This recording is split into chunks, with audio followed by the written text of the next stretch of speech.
The sky, as far as one can see, is beyond the reach of the eyes.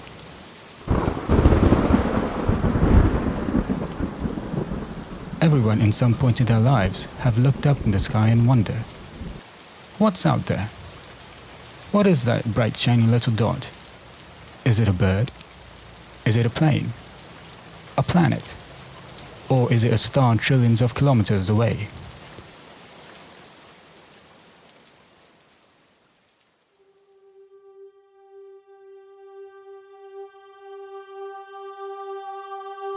Indeed, the universe is a vast realm that holds millions of secrets.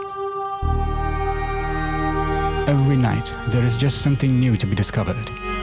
However, all the planets and stars out there are millions of light years away from us. So, how exactly are we supposed to learn and understand these majestic yet terrifying celestial objects?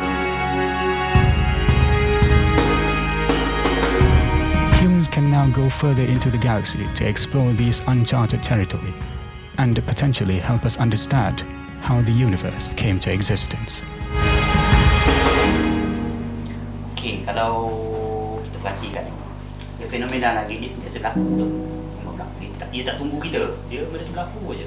Jadi kalau kita lihat di sini, kalau kita di Malaysia ni, kita memang bergantung penuh kepada keadaan cuaca. Kalau cuaca cantik, okey, nampaklah kita. Kalau berawan, tak ada buat apa kan?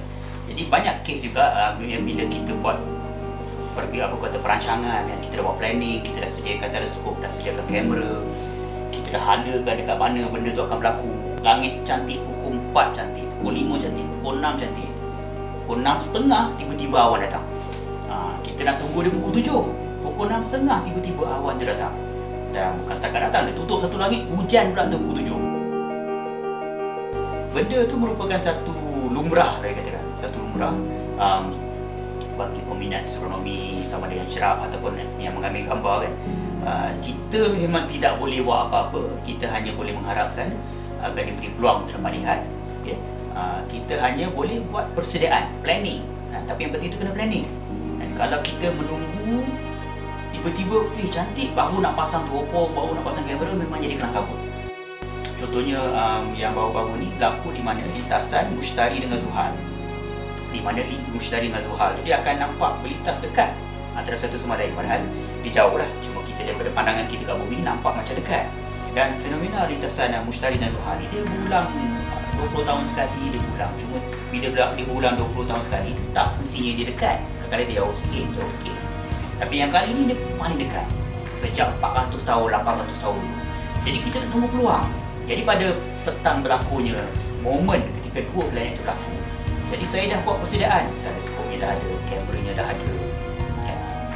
Jadi bila buat persediaan, langit pukul 4, pukul 5 cantik, tapi bila masuk pukul 6, 6.30 tu berawan. Apabila kita nak mencerap, nak mengambil gambar, faktor cuaca tu bagi saya tolak ke tepi. Itu adalah isu yang kedua, isu yang memang kita tak boleh nak kawal. Most of these planetary objects are so far away from us, we can't really see it with our bare eyes, even when the sky is clear. So, how can a scientist identify the coordinates of these planets and stars? How do they track their movement, rotation, and many more? Jadi dekat balat cerap yang saya guna sekarang ni, ada beberapa buah teleskop. Teleskop utama yang saya guna adalah teleskop jenama Skywatcher, model 120 ED Equinox. Maknanya dia adalah sebuah teleskop yang panjang fokal dia adalah 900 mm, kemudian dia punya besar lens adalah 120 mm. Jadi dia adalah teleskop yang jenis refraktor yang boleh memberi image yang jelas ataupun jitu daripada segi quality image tu. Kemudian ada sebuah lagi teleskop di atas dia, ada sebuah teleskop kecil berjenama TS65. 65 tu adalah dia punya aperture dia ataupun dia punya size antara 65mm. Focal length dia adalah 420mm. Tu dia lebih pendek lah, lebih separuh daripada apa yang teleskop yang besar di bawahnya. Dan kedua-dua teleskop ni digunakan untuk merakam objek di dalam pemandangan yang lebih luas lah. Okay. Tapi kalau saya nak ambil gambar planet, saya nak ambil gambar yang lebih zoom dekat pada permukaan bulan contohnya, ada sebuah lagi teleskop bernama Celestron, di mana focal length dia adalah lebih kurang 2350 Jadi dia boleh zoom sampai dekat ke atas permukaan bulan dan juga boleh nampak ciri-ciri planet yang ada di atas planet dia adalah. The advancement of technology over the years has surely given humanity a huge opportunity to learn more about space and what lies within it. The process of capturing these very distant objects takes time. Sometimes, it takes a few minutes to capture a picture of the Andromeda Galaxy, which is the closest galaxy to ours. Once captured, the image needs to go through an editing process such as cropping and adjusting the brightness of the image.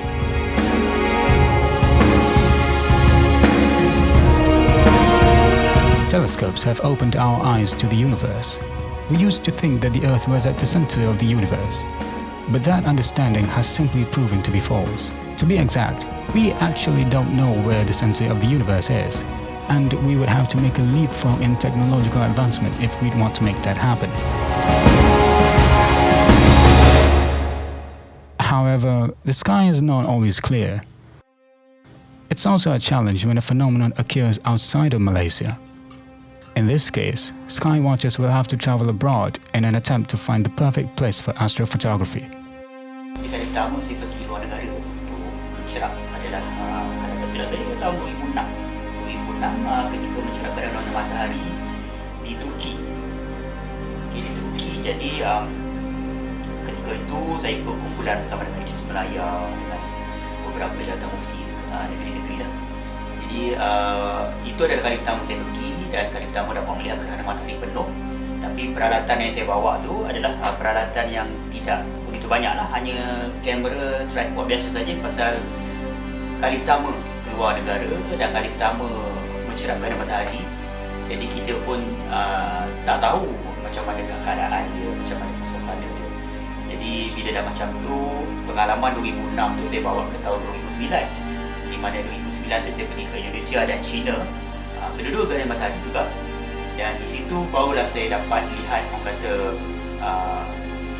peralatan yang sesuai untuk dibawa, adakah yang kalau besar macam mana, yang kecil macam mana. Tapi saya dapati kalau kita nak pergi luar negara ni, kita kena bawa yang kecil-kecil.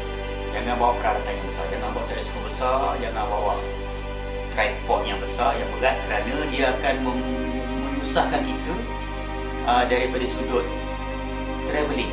Daripada sudut kita nak travel daripada airport, daripada rumah ke airport. Lepas tu bila dekat airport nak angkat beg ni berat-berat kan. Daripada airport tu nak pergi ke hotel, daripada hotel nak ke tempat cerapan, lepas tu nak balik semula ke Malaysia. Jadi dia jadi leceh sebabkan benda tu terlampau besar, terlampau berat. Jadi bila dah macam tu saya dapati tidak ada keperluan sebenarnya untuk bawa peralatan yang besar-besar di luar negara, dan seeloknya bawalah yang kata seminima yang mungkin yang memenuhi kita punya target kita. The challenge doesn't stop there, however. If we bring our own telescope, they should be handled with deep care to avoid damage. In fact, it makes the situation more challenging if the telescopes are big and heavy. Protective bags or covers are recommended so that the telescope can withstand any impact, such as the boarding or landing of airplanes, or when riding in a car and passing through bumpy roads. Compressing or covering the telescope using thick fabrics should be sufficient. Jadi ada orang bertanya kan, apa yang seronok sangat pandang ke langit, dan apa yang best sangat pandang ke planet-planet yang halus-halus, yang kecil-kecil yang ada dekat langit. Ialah benda yang sama kita pandang tiap-tiap malam, dan apa yang seronok sangat. Tapi bagi saya, ini adalah satu benda yang penting ya, pasal kita sebagai makhluk kan, sebagai makhluk yang kerdil, insan yang kerdil dan lemah kan, apabila kita pandang benda-benda kejadian langit kan, bukan setakat kejadian langit dengan kejadian dekat bumi ni kan, dia adalah satu bukti yang jelas kan, bahawa kita ni memang hidup di bawah rahmat Allah SWT. There is one question that many of us have asked in some point in our lives. Where did all of this come from? Any components of reality that we ask that question of always refer to some pre-existing form of reality. In short, we might not get a scientifically definitive answer as to how the universe began. The beauty of the universe is one of the miracles of the Almighty God. Just stargazing in the night can make someone's day completely. And as travelers in this temporary reality, we are encouraged to explore everything in this universe to give us more understanding and bring us closer to God. Yang terang tu, ni Jupiter. So bawah dia ni Saturn. Sikit dia bawah dia, kalau boleh nampak. Ini payah, ini kena tengok mata. Siapa mata gabung jauh memang tak nampak. Dia sebelah sini. Maknanya dia opposite. Dia opposite daripada gambar ni. Dia flip. So kalau flip dia boleh ni tukar ni. Flip. Dia sepatutnya macam ni. So yang ni kalau ikut pandangan mata macam ni. Coincidentally, when filming this documentary, it was just one day after the occurrence of Jupiter and Saturn passing through each other, as seen from Earth. Using Mr. Sharin's telescope, we were able to observe the phenomenon clearly. We were very much lucky to have the opportunity to observe this phenomenon, because the last time it occurred was in 1623, which is approximately 400 years ago.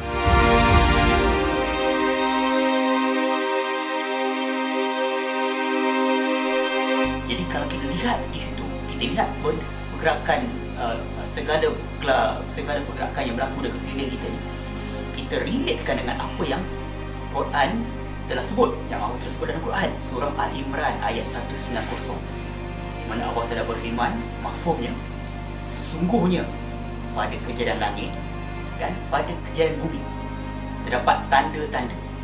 Tanda-tanda apa? Tanda-tanda kebesaran, keluasan, rahmat Allah SWT. Bagi siapa? Bagi orang-orang yang berakal, bagi orang-orang yang berfikir. Jadi bila kita berfikir, bila kita lihat kat langit, kita bukan sekadar lihat, kita lihat, kita fikir dan kita zikir.